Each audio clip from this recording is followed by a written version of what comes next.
नमस्कार मित्रांनो, मी पवन देशपांडे तुमचं यूट्यूब चॅनलमध्ये सहर्ष स्वागत करतो। मित्रांनो, आजकाल तुम्ही पाहत असाल माझे मोस्ट ऑफ व्हिडिओ हे रेल्वेवरती येत आहेत। ओके, माझं एक टार्गेट मी फिक्स केलेलं आहे, रेल्वे परीक्षांमध्ये महाराष्ट्रातील विद्यार्थ्यांचा टक्का 100% वाढवणं। यासाठी आपण आता कंटिन्युअसली काम करणार आहोत रेल्वे भरतीच्या बाबत। ओके, आता मंडळी, तुम्हाला बऱ्याच वेळेस असा प्रश्न पडत असतो, बऱ्याच वेळेस असा मनामध्ये न्यूनगंड असतो की सर, रेल्वे परीक्षा म्हणजे खूप अवघड आणि टफ परीक्षा असते, त्यासाठी महाराष्ट्रातले विद्यार्थी म्हणजे तेवढ्या टफ फाईट देऊ शकत नाहीत। ओके मित्रांनो, मोस्टली आपलं कंपॅरिझन केलं जात असतं यूपी आणि बिहारच्या विद्यार्थ्यांसोबत। इवन तुम्ही कधीही जर रेल्वेमधून प्रवास करत असाल तर तुम्हाला 100 कर्मचाऱ्यांच्या मागे एखादा मराठी बोलणारा कर्मचारी भेटत असतो, बरोबर। तर मोस्टली टीसी असतील किंवा रेल्वेमधले गँगमन असतील किंवा इतर सगळे जे कर्मचारी असतील रेल्वेचे, हे आपल्याला हिंदी भाषिक असलेले दिसतात। ओके, त्याचं कारण आहे महाराष्ट्रातली विद्यार्थी रेल्वे भरतीला चांगल्या रीतीने फोकस करत नाहीत। त्याचे 2-3 कारण आहेत आणि त्याचं सोल्युशन पण आहे। सगळ्यात पहिलं कारण आहे, सर, रेल्वे भरती 4 ते 5 वर्षातून एक वेळेस निघते आणि लेंदी प्रोसेस असते। करेक्ट आहे। त्याच्यावरचं सोल्युशन सांगेन मी। 2024 पासून असं हे टाकलेलं आहे रेल्वे मंत्रालयाने की या वर्षापासून 2024 पासून दरवर्षी परीक्षा होतील रेल्वेच्या आणि प्रोसेस ही सोपी बनवली जाईल। आता दुसरा प्रश्न आहे की सर, रेल्वेचा सिलेबस खूप टफ असतो। मंडळी, महाराष्ट्रातले विद्यार्थी हे बऱ्यापैकी बुद्धिमत्ता चांगले असतात, पण फक्त थोडासा न्यूनगंड मनामध्ये आलेला असतो। तर परीक्षा मित्रांनो अवघड नसते, फक्त आपण त्या पॅटर्न पद्धतीने अभ्यास करत नाही, त्यामुळे तो मित्रांनो आपल्याला अवघड भाग जात असतो। 2024 मध्ये तब्बल 1 लाखापर्यंतच्या वॅकन्सी निघणार आहेत।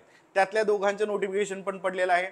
एएलपीच्या 5000 जागा पडलेल्या आहेत। दुसरी गोष्ट, आता हे महाराष्ट्रातल्या पोरांना माहितच नाही की एएलपीच्या 5000 जागा पडल्या आहेत, बरोबर। दुसरी गोष्ट, 9000 जागा टेक्निशियनच्या येत आहेत, बरोबर। याच्यानंतर लेवल 4, 5, 6 साठी जे की प्लेन ग्रॅज्युएट वरती हे पोस्ट असतात, लेवल 1, 2 साठी ज्याच्यासाठी 12वी पीसीएम लागतं किंवा प्लेन 12th पण त्या ठिकाणी इलिजिबल असतं काही पोस्टसाठी। तर ह्या पोस्टची लवकरच मोठी जाहिरात पडू शकते, त्याचं कॅलेंडर ऑलरेडी डिक्लेअर केलेलं आहे। आता जवळपास या पोस्टसाठी 5 ते 6 महिन्याचा वेळ लागणार आहे। कॅलेंडर नुसार रेल्वे नोटिफिकेशन मात्र रेग्युलर टाकत आहे, हे एएलपी वरून, म्हणजे लोको पायलटच्या पोस्ट ज्या 5000 निघाल्यात त्याच्यावरून, आणि दुसरी गोष्ट टेक्निशियनचे जे काही नोटिफिकेशन पडले त्यावरून मी तुम्हाला सांगू शकतो। तर ठीक आहे, आपल्याला साधारणतः 4 ते 5 महिन्याचा टाइम भेटतोय। ह्या 4 ते 5 महिन्याच्या टाइम मध्ये 4 ते 5 महिन्याच्या टाइम मध्ये आपल्याला एकदम पक्क चांगल्या पद्धतीने याचा बेसमेंट जो अभ्यासाचा तो तयार करायचा आहे। ओके, मग आजचा टॉपिक आहे, तर ह्याचा बेसिक सिलेबस काय, आणि सर मेन गोष्ट इंग्लिश वगैरे असतं का, तर इंग्लिश नसलेली एकमेव परीक्षा आहे भारतातली, याला इंग्लिश नसतं त्यामुळे लोडच घ्यायचं नाही। मग काय असतं, तर हेच आपण आजच्या सेशन मध्ये मित्रांनो पाहणार आहोत। ओके, रेल्वे परीक्षा बेसिक सिलेबस काय आहे हे आजच्या लेक्चर मध्ये मित्रांनो आपण पाहणार आहोत। आणि ह्या टार्गेटला तुम्हाला जर माझ्या सोबत राहायचं असेल तर कंटिन्युअसली माझे लेक्चर्स वगैरे तुम्ही पाहू शकता, ज्याच्या मदतीनं तुम्ही रेल्वेची परीक्षा सगळ्या फोकस करू शकता। ओके, मराठी बोलतोय त्याच्यामुळे मराठीतून सगळा सिलेबस शिकवणार आहे मी तुम्हाला। पण सर, परीक्षा मराठीतून होईल का? 100% मराठीतून होणार आहे। रिजनल लँग्वेज मध्ये हा पेपर होणार आहेत, त्यामुळं आपल्याला हे अवघड जाणार नाहीये। सो चलो, रेल्वेच्या बाबतीमधली तयारी करत असताना आजच्या डेटमध्ये मी तुम्हाला सांगेन, टेक्स्टबुकनं बऱ्यापैकी खूप कमी प्राइजेस मध्ये बॅचेस लॉन्च केलेले आहेत। त्यातले ह्या बॅचेस आहेत महाराष्ट्र सरळ सेवा भरती, साधारणतः 12 महिन्यापर्यंतच्या बॅचेस आपल्याला मॅक्स टू मॅक्स 999 पर्यंत भेटतात। ऑफरमध्ये ह्या बॅचेस तुम्हाला 600 ते 700 रुपयामध्ये भेटतात। याच्यामध्ये सर तुमचे सगळे नोट्स असतील, त्याच्यानंतर mock test 1300 plus mock test आहे त्याच्यामध्ये। व्हिडिओ कोर्सेस तुम्ही कधीही डाउनलोड करून तुम्ही पाहू शकता तुमच्या मोबाईलमध्ये। लाईव्ह क्लासेस 100% असतात, त्याचे रेकॉर्डेड क्लास पण असतात, सराव प्रश्नपत्रिका असतात। ह्या सगळ्या गोष्टी फक्त तुम्हाला 700 ते 800 रुपयामध्ये भेटतात। ओके, पण 2 मिनिट वेट करा। हे झालं सरळ सेवेबद्दल। ही आहे रेल्वे भरतीची परीक्षा। ह्याच्यामध्ये मी तर सगळ्यात जास्त टार्गेट करणार आहे मॅथ, रिजनिंग, सायन्सचा भाग। माझ्यासोबत इतरही टीचर आहेत जे की स्टॅटिक जीएस शिकवण्यासाठी अतिशय उत्तम आहेत, रेल्वेच्या दृष्टिकोनातून महत्त्वाचं। सर, याची फीस सुद्धा तुम्हाला 999च्या आसपासच भेटू शकते, पण रुको जरा, सबर करो। हे आहे तुमच्यासाठी मेन पॅकेज। ओके, ऑफर मध्ये शिवजयंती, ओके, आपल्या राजाची जो काही जन्मदिवस आहे राईट. 19 फेब्रुवारीला एक मोठी ऑफर टेक्स्टबुक घेऊन येणार आहे.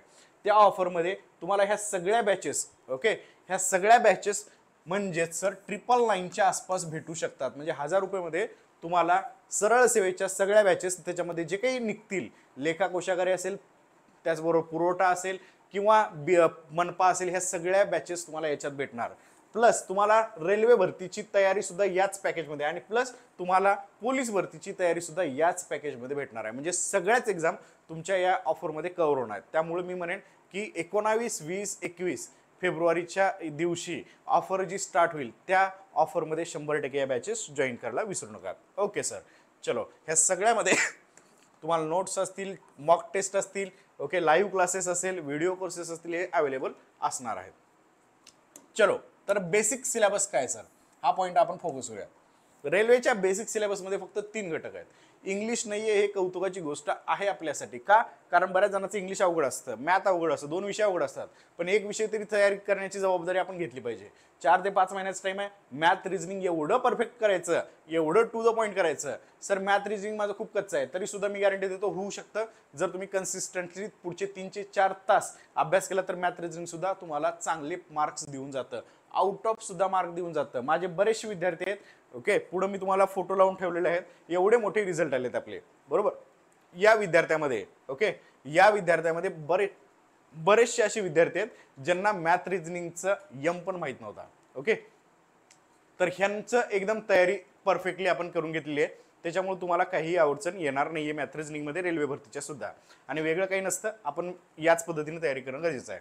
मित्रांनो, बेसिक सिलेबसमध्ये एक असतो घटक मॅथ.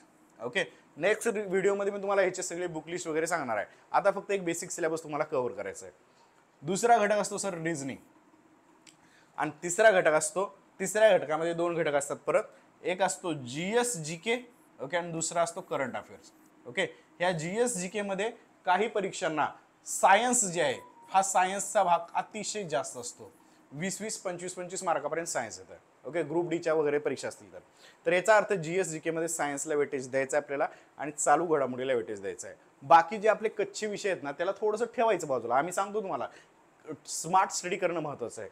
स्मार्ट स्टडी कसं करायचं हे तुम्हाला वारंवार सांगितलं जाईल, विनाकारण फापट पसार करायचं नाही. आणि पोस्ट त्याचीच निघते जे पोरं स्मार्ट स्टडीवरती भर देतात. Got it? Yes sir. चलो, म्हणजे सर बेसिक सिलेबसमध्ये आम्हाला काय मॅथ रिझनिंग हे तुम्हाला पाहायला मिळते. आता एकदा व्यवस्थित पाहूनच घ्या नेमकं कशा पद्धतीचा बेसिक सिलेबस आहे. ओके, परीक्षेच्या स्वरूपात लक्षात येईल. तुम्हाला मॅथचा पार्ट असतो 25 क्वेश्चनचा. ओके, मॅथचा पार्ट असतो 25 क्वेश्चनचा. रिझनिंगचा पार्ट असतो 30 क्वेश्चनचा. हा टोटल किती झाला पोरांनो? हा टोटल होतो सर साधारणतः 55 मार्काचं मॅथ रिझनिंग आहे तुम्हाला. ओके, हे तुमच्या समोर ना ग्रुप डीचं आहे बरं का. ग्रुप डीचं किंवा हे पूर्णच एक्झाम नाही मी सांगत आहे, हे साधारणतः 80% सिलेबस सेमच असतो, बरोबर. काहीमध्ये थोडंफार कमी जास्त असतो. एक बेसिक तुम्हाला क्लिअर व्हावं यासाठी हे मी टाकलेलं आहे, राईट. त्याच्यानंतर जनरल सायन्स. हा सायन्स मोस्टली तुम्हाला ग्रुप डी साठी वगैरे येत असतो. LPला भरतीला पण बऱ्यापैकी येत असतो. बऱ्याच ठिकाणी सायन्सचं वेटेज जास्त आहे, जास्त वेटेज सायन्स आहे. हे 25 क्वेश्चन पर्यंत तुम्हाला सायन्स येतं. म्हणजे सायन्स एक पद्धतीनं 25% भाग आहे असं सुद्धा तुम्ही म्हणू शकता. आणि त्याच्यानंतर current affairs. Okay, general awareness आणि current affair. Okay, general awareness आणि करंट अफेअरवरती 20 क्वेश्चन असतात. या 20 मध्ये परत वेटेज असतं चालू घडामोडीचं. त्यामुळे चालू घडामोडी तुमचे पक्के राहतील याची तुम्हाला काळजी घ्यायचं आहे. Got it? असे 100 क्वेश्चन असतात आणि 100 मार्क असतात. काही ठिकाणी परीक्षेमध्ये 75, 80, 120 क्वेश्चनची पण परीक्षा असतात. हे आता हे व्हॅरी होतं, थोडंफार चेंजेस होत असतात. 75, 80, 120 पर्यंत या ठिकाणी प्रश्न असतात आणि त्याच्यानुसार तुमच्या परीक्षा ज्या आहेत त्या कंडक्ट केल्या जात असतात. ओके, टोटल टाइम ह्याला 1.5 तासाचा असतो, 90 मिनिटाचा टाइम असलेला आपल्याला दिसून येतो. सर आजच्या सेशनमध्ये तुम्ही आम्हाला काय सांगितलं? बेसिक सिलेबस सांगितलं. बेसिकमध्ये काय असतं? मॅथ, रिझनिंग, सगळ्यात मेन मॅटर जो की माझ्यावर डिपेंड आहे. तुमचा कितीही कच्चा असलं तरी तुमची तयारी करून घेण्याची जिम्मेदारी माझी. Okay, second thing GK GS मी पण आहे, आपले शिक्षक पण आहेत, बरोबर. हर्षद सर आहेत, कपिल सर आहेत, हे पण तुमच्या अगदी चांगल्या पद्धतीने या GS GKची रिझनिंगची सुद्धा तयारी करून घेणार आहेत. डन. चलो सर, मग GS GK करंट अफेअर्समध्ये आपल्याला मोस्टली करंट अफेअर्सवरती जास्त भर द्यायचा असणार आहे. ओके, चलो ठीक आहे. तर एकंदरीत तुम्हाला मी सगळा पॉईंट क्लिअर केलेला आहे. चलो सर, डन. तर मंडळी, माझी इच्छा आहे हे फक्त एका वर्षातले विद्यार्थी आहेत. ओके, ह्याच्यातले बरेचसे विद्यार्थ्याचं बॅकग्राऊंड अतिशय खराब परिस्थितीतून आलेले विद्यार्थी आहेत, पण आज थाटात फोटो पाठवतात आणि थाटात आपली पोस्ट निघालेली सांगतात. ओके, बरेचसे पोलीस पाटील तुम्हाला दिसत असतील. WRD मध्ये सुद्धा बरेचसे गरीब घरातले पोरं लागलेले पाहायला मिळतात. ओके, WRDचा खूप सारा रिझल्ट आहे. पोलीस भरतीमध्ये विद्यार्थी आहेत. हा नांदेडमधला पहिला आलेला विद्यार्थी आहे. ओके, आपल्या आरोग्य विभागाच्या परीक्षेमध्ये बरेचसे पोलीस आहेत, काही क्लास 2 ऑफिसर आहेत आपल्या बॅचमधले विद्यार्थी. आता हे बघा, WRDचे तुम्हाला जर हे सगळे नावं वगैरे वाचून दाखवायचं झालं तर मला पुढचे 15-20 मिनिट लागतील.